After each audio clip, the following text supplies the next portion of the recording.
আসলে আমার খুব ভালো লাগছে, আমি বলবো না কে বলেছে। কালকে আমি জিজ্ঞেস করছিলাম অডিয়েন্স কিরকম, কেমন অডিয়েন্স থাকবে। তো সব বলছে যে আমরা অনেক ফার্স্ট নাম্বার প্র্যাকটিস করছিলাম আসলে, যে ডান্স নাম্বারগুলো যে থাকে।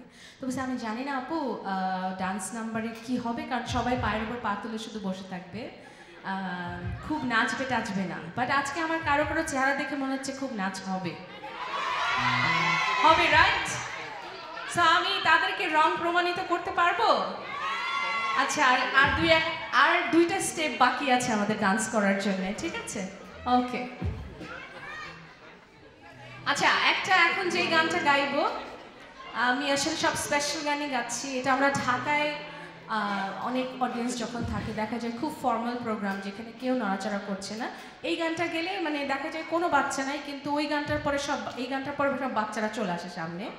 সো আর যে কোনো দেশে গেলে বলে যে আমার দুইটা গান আছে, একটা হচ্ছে ধিমতানা, আর এখন যেটা গাবো সেটা বলে যে আপু এই গানটা শুনে আমার বাচ্চাকে ছোটোবেলা খাওয়াইতাম। সো সব মায়েরা আমাকে আসলে অনেক গিফট দেওয়া উচিত, যে তাদের বাচ্চাদের খাওয়ানোর জন্য আমি আমার গানগুলো খুব অ্যাপ্রোপ্রিয়েট। সো এখন হচ্ছে সেরকম একটা গান, আপুরা চাইলে ডান্স করতে পারেন।